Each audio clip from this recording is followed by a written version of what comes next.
11वां question, Sanjay ने वर्ष के प्रथम सप्ताह में 5 रुपए की बचत की और फिर अपनी साप्ताहिक बचत 1.75 रुपए बढ़ाता गया।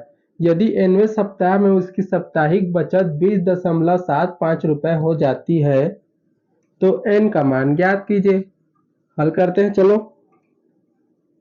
हल दिया करके लिख सकते हैं। संजय ने वर्ष की प्रथम सप्ताह में 5 रुपए की बचत की, फिर साप्ताहिक बचत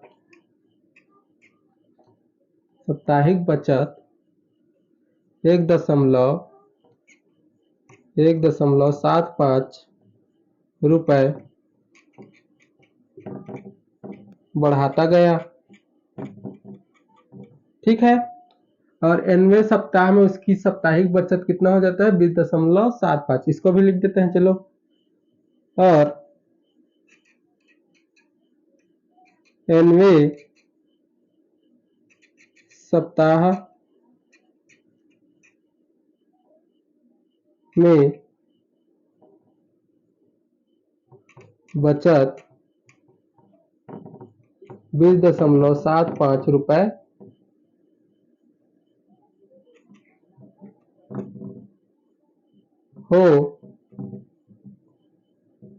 हो जाती है। अब देखो, अब जमा सकते हैं। देखो, समांतर श्रेणी। ठीक है, तो देखो, संजय ने वर्ष के प्रथम सप्ताह में 5 रुपए की बचत की। प्रथम सप्ताह मतलब फर्स्ट, तो 5 रुपए की बचत की। ठीक है, कि फिर साप्ताहिक बचत में 1.75 रुपए बढ़ाता गया। अब इसमें क्या बोला है, 1.75 रुपए बढ़ाते गए हैं। तो बढ़ाते गए हैं मतलब इसमें 5 में जोड़ेंगे तो 6.75 हो जाएगा।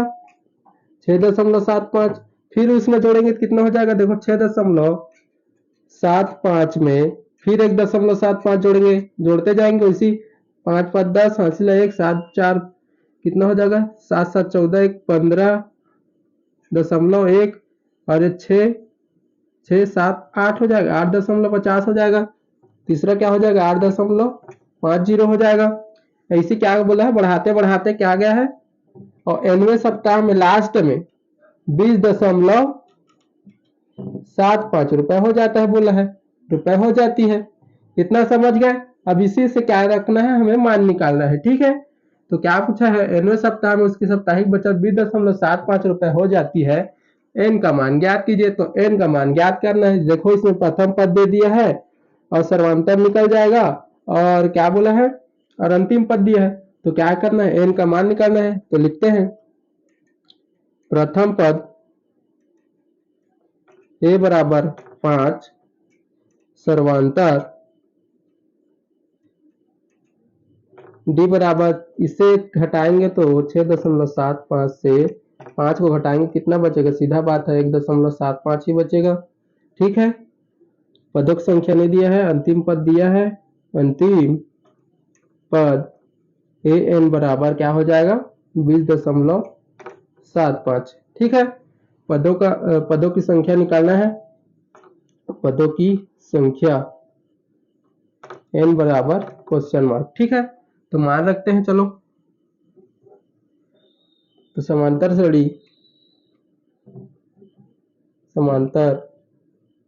श्रेणी का nवां पद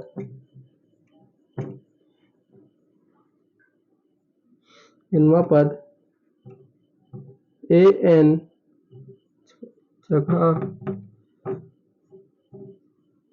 बराबर a प्लस n-1 d। तो an का मान देखो कितना है, 20.75। यहाँ करता हूँ, ठीक है, 20.75 7 5 बराबर a का मान कितना दिया है 5 प्लस n का मान पता नहीं है और d का मान कितना दिया है 1.75 1.75 इतना दिया है। ठीक है, तो चलो मान रखते जाते हैं अब 20.75 ये 5 हो जाएगा।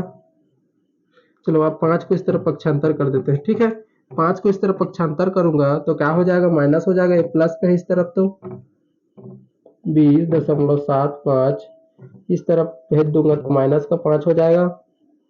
इधर क्या बचा है n-1 और 1.75। ठीक है, अब इससे घटाऊंगा, देखो 20 से डायरेक्ट 5 घटेगा दिख रहा है तो क्या बचेगा 15.75 बचेगा और n-1 1.75। अब देखो इसको जमा सकते हैं डायरेक्ट। अब देखो इसको, अब ये गुणक फॉर्म में है, ये गुणक फॉर्म में तो इस तरह भेजूंगा तो इसके बटे में जाएगा सीधा। ठीक है, बटे में जाएगा तो इसको डायरेक्ट जमा कर लिख रहा हूँ। ठीक है, इसको n-1 बराबर ये इसके बटे में जाएगा 15.75 और बटे में 1.75 इतना हो गया। ठीक है, अब यहाँ ऊपर में कर रहा हूँ ना इसको। ठीक है, तो अब देखो n-1 बराबर, अब इसमें देखो दो के बाद दशमलव लगा है, के बाद दशमलव लगा है तो दोनों में हटा सकते हैं, कोई दिक्कत नहीं है। दोनों में लगा है तो दोनों को हटा देते हैं सीधा, कोई जरूरत नहीं है। ठीक है, तो इसको लिखेंगे डायरेक्ट अब 15.75 और ये 1.75।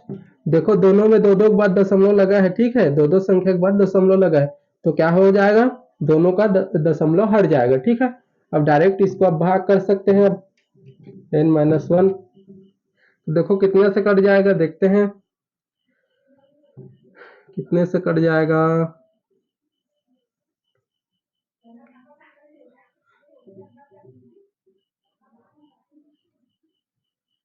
1 2 3 गुणा करके देख लेते हैं। 1.75 गुणित 9 करते हैं, 5 सत्ते 9 पंचे 45 का 5 हासिल आया 4 9 सत्ते 63 63 और 4 67 और हासिल आया 6 9 एकम 9 और 6 कितना हो जाएगा 15। हाँ 9 बार में कट रहा है। ठीक है, देखो 9 बार में पूरा पूरा कट रहा है तो 9 हो जाएगा इस तरफ, तो n बराबर क्या हो जाएगा, एक इस तरफ पक्षांतर हो जाएगा, क्या हो जाएगा 9 प्लस 1 हो जाएगा तो n बराबर क्या हो जाएगा 10 हो जाएगा। तो ये क्या हमारा आंसर है। ठीक है, तो क्या हुआ हमारा आंसर, तो n का मान कितना आ गया है 10 आ गया। ऐसे ही हल करना था ये वाला। ठीक है, समझ गया हो गया।